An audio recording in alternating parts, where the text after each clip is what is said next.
everybody. We survived. We have a ZestFest. Hallelujah. We are so excited to see all of your faces. Our vendors, we've worried about you all year long. And you just have to know that you're family. And we have been so excited. And the first 3 days of our week, we have a fiery food challenge. And we had hot sauces and salsas and cotton candy and pralines strung from one end of our tasting room to the other. And we really abused our judges in the blind taste testings. We can hardly wait to see what the results will be tomorrow night at the awards assembly, because there's some awfully good stuff out there, and I want all of you to try it. I know that in my bio it said we were going to eat something healthy, but I just decided we're going to do something that is close to everybody's heart, and that's chocolate. So most everybody has tasted a Texas sheet cake, but I don't think everybody's tasted a Texas sheet cake cookie. So that's what we're going to make, and what I will sample here in a little bit. The key to a good Texas sheet cake is chocolate chips. And we have chocolate chips in the dough, and we also have cocoa in the dough, and we have cocoa in the icing. So the first thing I'm going to do is put my chocolate chips over a double boiler. I've got boiling water in here, and that will keep your chocolate from scorching. And so we're going to keep an eye on that and let it melt, because we're going to add it to the mixture that we have here. Of course, all good things start with butter. And then I'm making a double recipe. I hope you all know I've never made a single recipe of anything, because there's just no reason. There's always room for more. So you're going to take your sugar and your butter, and you'll cream it together.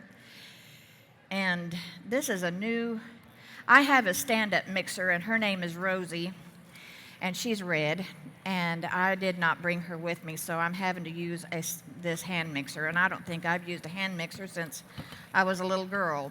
But they've changed. Look at those beaters. They're plastic. So anyway, that's what we're using today, and you just cream your butter and your sugar. We've got 2 eggs, and we've got a butter vanilla, and that gives you a double whammy as far as your flavor is concerned. So we're doing that, and I'm sure if any of y'all have gone to potluck, you've eaten Texas sheet cake, and it always comes in a great big jelly roll pan. And it's the one dessert that is always left barren. Somebody's licking the pan before it's all done. So they hopefully, if anybody wants to, they can come lick the pan. So I'm going to add 2 eggs.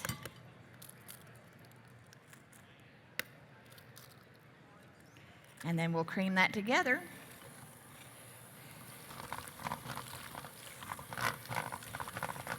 This is not keto, this is not sugar-free, but the rule here is convention calories don't count. So you're free to eat it and feel no guilt, I promise. Nobody's gonna tell anybody. Okay, now, you know it's an old recipe whenever you use buttermilk.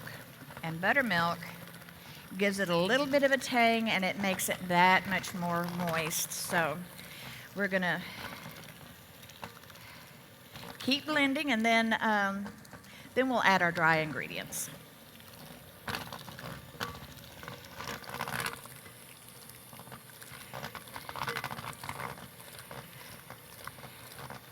This is kind of the Paula Deen kind of cooking. It's just good old-fashioned food. So what we have here is 3 cups of flour. There you go. And we're going to add lots of cocoa and cinnamon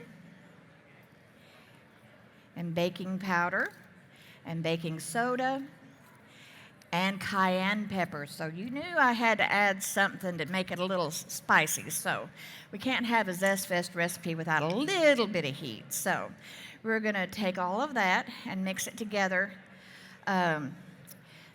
I'm from El Paso, or outside of El Paso, in a little town called Fabens, and they have, I don't know if you've ever had Mexican cocoa, but Mexican cocoa has cinnamon and cayenne pepper in it, and most of the time it'll set your little old heart afire, I promise.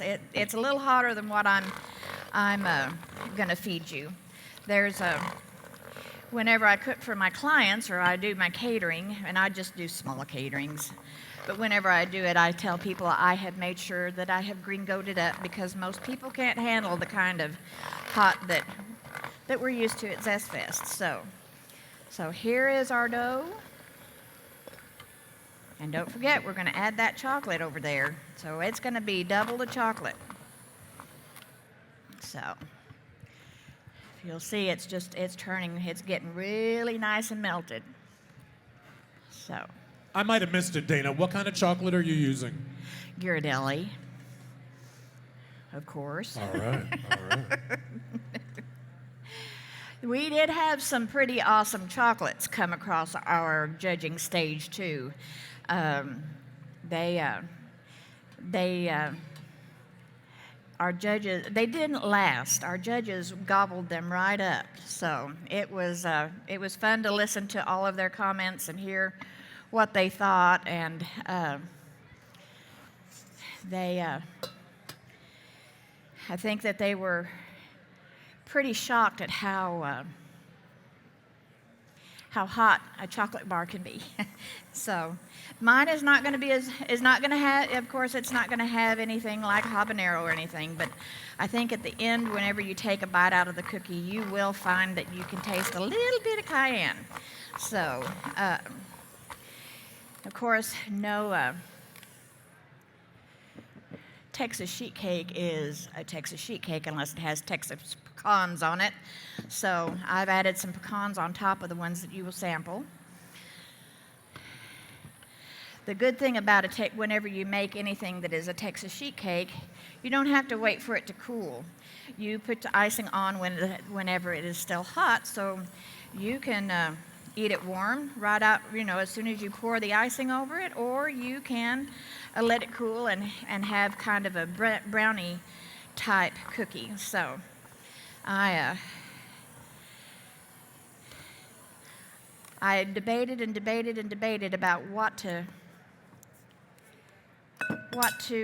sample, and I was going to do all kinds of stuff, and then I realized there was nothing sweet on any of the menus. Everything is hot and spicy, so I thought, well, we'll just do the girl thing, since, if you walk into a professional kitchen and you're female, they automatically think that all you know how to do is bake, and that's not so. So I've got a big old pot of what is going to be tortilla soup for y'all to sample later this afternoon, and we're using lots of our vendors' products in our recipes this weekend. Just like Mr. Dean did, we like to advertise who is here and show off their products. So I'm just going to put 6 cookies in there so I can show you how to. And this is good eating by itself, right? Who doesn't like raw cookie dough? I don't care what they say about the eggs. Raw cookie dough is the reason we make cookies. So, Dana, sometimes the uninformed might tell us, oh, you're eating all that spicy food. It's going to do this. It's going to do that. We love hearing your input because you're somebody both from the hot food and the health community. Can you tell us, from cayenne to capsaicin, can you give us a little bit about the benefits of spicy food for your health? I can. I am currently working on my naturopath certification, and I am going to be a detox therapist. And one of the things that we use most in our potions, remedies, whatever you want to call them, is cayenne. One of them that is used to that will help you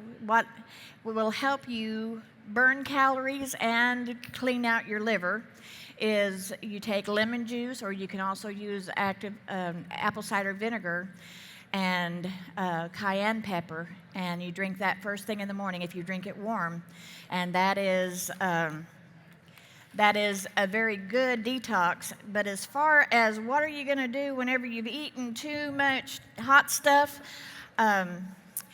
you can always drink buttermilk. You can eat yogurt, and you want a good yogurt that has active enzymes, because what happens is those chilies attack the lining of your stomach, and that's why it burns. And sometimes your chili is hotter than your stomach enzymes are strong. So sometimes you either need to boost it with a little bit of yogurt or cottage cheese.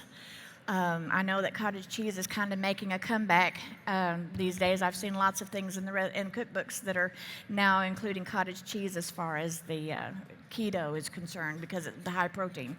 So there are some, though, that I don't think anything can cure. There was some things that were pretty dadgum hot whenever well, I didn't taste them. I just heard of all of the judges hooping and hollering, and one guy said, I only had to take one Gaviscon and I was fine. Well, he was here all 3 days, and he had his jug of Gaviscon right next to him. So sometimes you just need to watch what you eat. So here comes the icing is made on top of the stove too. So, and I'm going to go use this one. I will tell you, I don't like flat top stoves. I'm spoiled. I like gas. So sometimes it takes a little too long to do some of this, because these things just don't work as fast. So I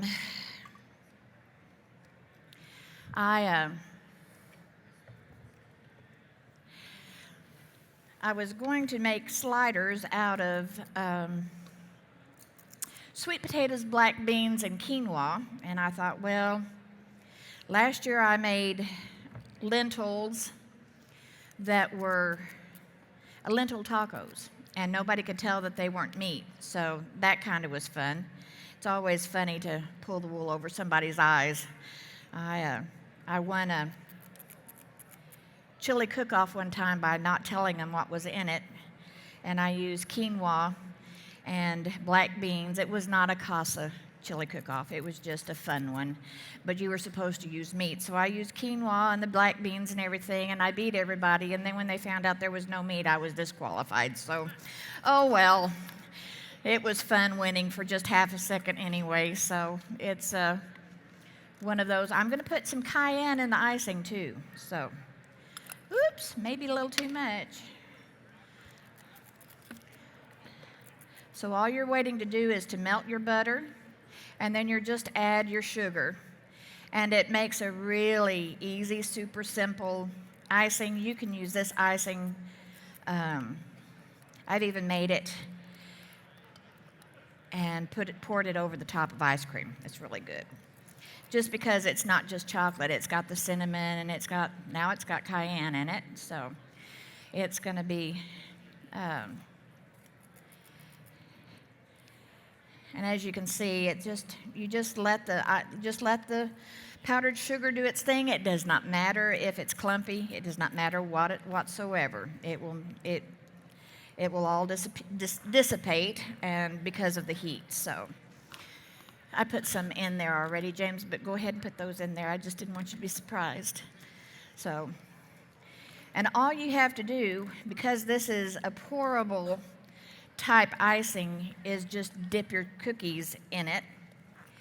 So it's just, super simple. Doesn't take any time. And some recipes, especially in baking, are a little involved, and people think, oh, I don't have the time for that.